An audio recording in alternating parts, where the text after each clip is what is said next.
Hi, Shannon Waller here, and welcome to the Inside Strategic Coach podcast with Dan Sullivan. Dan, you have a really interesting take on pricing. We were talking about it earlier today, and I thought, what a fantastic topic, because a lot of people don't know how to price their service or their product or their experience, and you have a context around it which I find quite novel and quite useful. So when you think about pricing either one of Strategic Coach products or coaching one of our clients on how to price something, how do you look at it? I can give you 5 different dimensions on how we approach it, and just generally what you intend to charge.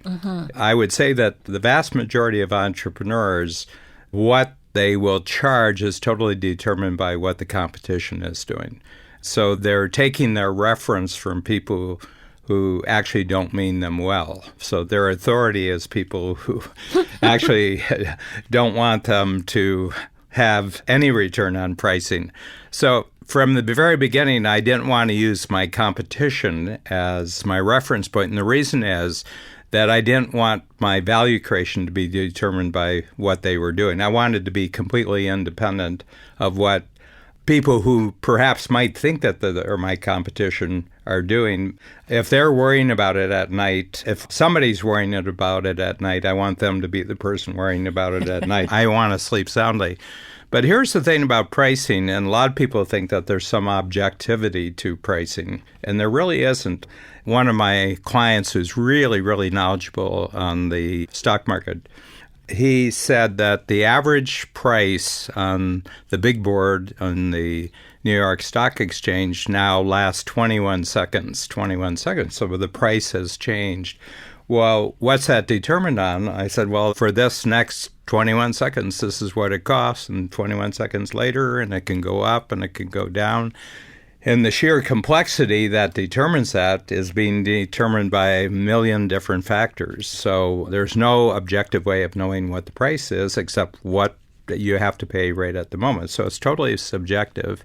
But I tried to get a handle on this in terms of pricing. So, for example, a Strategic Coach program costs $10,000. One of our levels of program costs $10,000. I said, now I don't want to know what my competition is charging. You know, if they have a $10,000 price, I don't want to know what they're doing for that.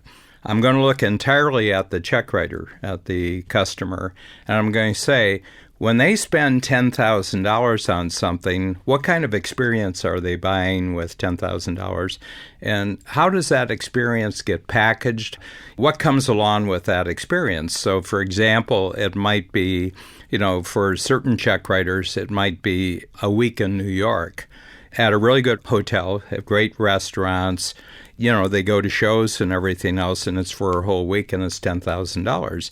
So I said, so what is their criteria while they're spending $10,000 in New York for what kind of value they're receiving in your money? And all of a sudden you begin. So I said, I kind of have to look like New York. I have to look like a really great hotel. I have to look like a really great restaurant, a first-class show, and then just the general experience of $10,000. It isn't about what a workshop or what a program or an educational conference gives you for $10,000 is what do people expect.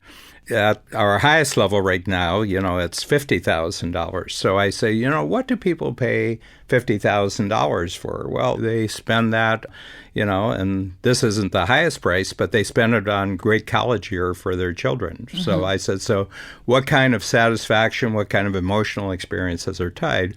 And these are all subjective. These are not objective, okay? And you just have to get in what they think is valuable, that they would write a check for $50,000. So that's one thing, that it's entirely subjective, and you have to see it entirely through the check writing pleasure of your clients and customers. You do not look at it from any other standpoint of competitiveness in the marketplace with other people, and their coaching is a big deal.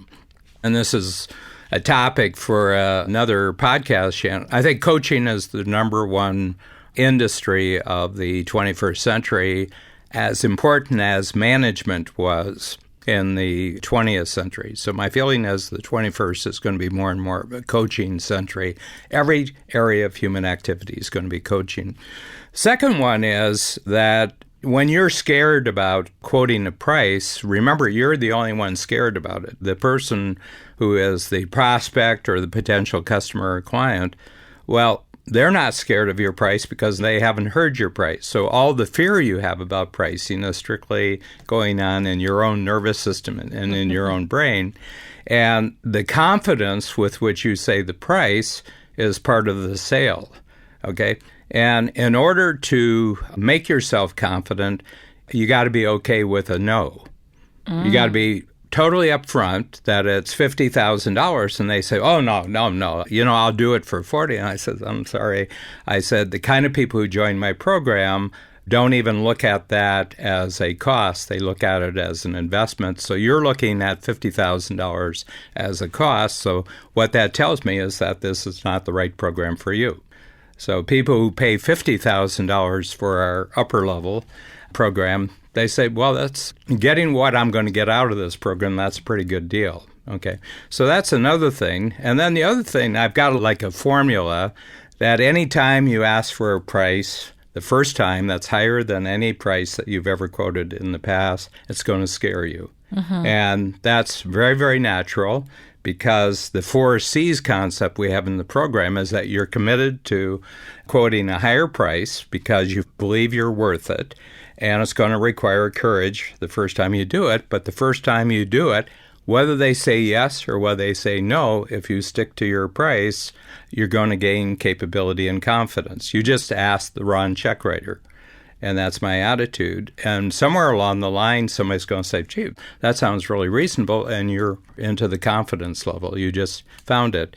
So the value of things is strictly what people are willing to pay for it. And I want to talk about it. I'm a big sports fan. I was just noting the contracts that some of baseball players, really top baseball players, are getting this particular year. The top 3 that really came to my notice were $450 million for 13 years, $330 million, I think it was for 13, and $30 million for 10 years. And we were having discussions in one of the coach workshops, and entrepreneurs say, there is no baseball player worth $450 million. And I said, well, of course they are. Somebody just wrote the check. Somebody just signed the contract. It doesn't matter what happens, this guy's going to get $450 million. And they said, but it's absurd. And I said, well, no. And I said, I'll give you a number. I said, first of all, it's only billionaires who write this check. So somewhere along the line, they got to be a billionaire because they kind of understand pricing. So if they're writing a $450 million check over 13 years, they probably have a 10 times multiplier in there somewhere that if I do this now, I'm going to get $4.5 billion back from this investment. And there's an interesting ratio, and it goes back, when I first started watching baseball was the late 1950s. And I went back and I checked, what's the ratio in 1959, so 60 years ago, between the total amount of salaries for a ball club and the market value of the baseball company, the baseball organization. And the ratio is exactly the same. The 2019 ratio is exactly the same. They know exactly what they can spend based on the value of their ball club. And in the end, the ultimate value for them is what they would sell their ball club for. So it's really, really interesting. So those are just some of my thoughts about pricing. I find it fascinating, Dan, and you have really implemented this with Coach because you have very much a hospitality model. Talk about that for a moment, because first of all, I think it provides a very gracious atmosphere. It's wonderful. We have your attitude when someone comes in late is not to make them wrong, but simply to put them at ease and let's get them as comfortable as possible. But it really did come out of this model that you have about what you're comparing yourself to is not a competitor, but rather what someone else would pay that kind of money for. Yeah, and I would say that, and I'm going to connect pricing with packaging here. that how do we package ourselves as strategic coach? And I think with very few exceptions over the years, people have said, this is just such a great environment you've created here. The way it's designed, way it's decorated, how everybody interacts with us. And I said, yeah. And I said, I've always had a passion of visiting when I wasn't staying there, and oftentimes staying with really top-notch hotels. And I just watch what it feels like when you walk into what they call a 5-star hotel. We had a very famous local example that is now, I guess, probably 50 years old, and it's the Four Seasons Hotel that started with a motel in Toronto back in the late 60s or early 70s. And from the moment you walked through the doors, you just felt taken care of. And I said, so one of the things that people associate with a great experience and a great return on any kind of check they write is that they immediately feel that they've been totally taken care of by the other people. So I tell our team, I said, they're coming for the workshop, and we constantly try to improve the impact of the thinking exercises and the way the structures happen in the workshop. But I have to tell you, their most memorable thing from the time they arrive, and even before they arrive, how they were communicated with before they arrive, is that they felt totally taken care of. And I remember the Four Seasons had a great line for a number of years. It's "you're home when you're not at home." And yesterday in one of our workshops, somebody who, really, really knows educational conferences and workshops, he said, I want to tell you, this is my second visit, and I've been here, for 2 days and then 4 days because they get a double up at the level that they're at. And then there were 2 big parties associated with their first day. There was a party, and their second day there was a party. And he said, I just feel like at home. And then a lot of people in the room said, yeah, I feel kind of like I'm at home here. And to me, that's us getting a 5-star rating. It's a 5-star rating. We've done our job as far as how they feel about the fact that they're writing what other people would consider a really big check, what it costs for something. And I feel that if they feel at home, the term cost is not part of their thinking. It's an investment, and they got this out. And what we're going to show them that for as long as they feel that this is a worthwhile investment, we're going to keep increasing the different ways in which they feel at home. That all goes into my pricing.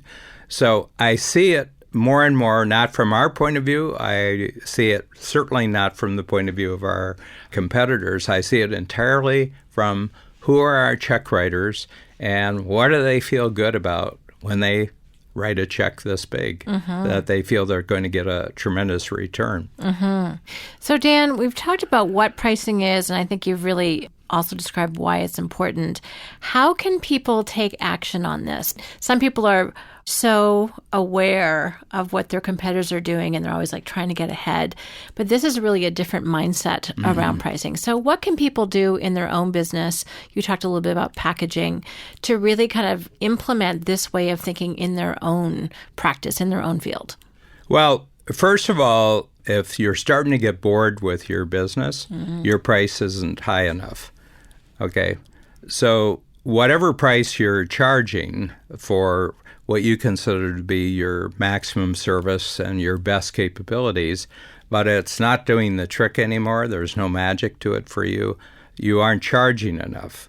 So I remember back during the downturn in 08 and 09, one of our sales team brought up, would we ever discount during this period? And I said, well, I wouldn't discount, but I might double.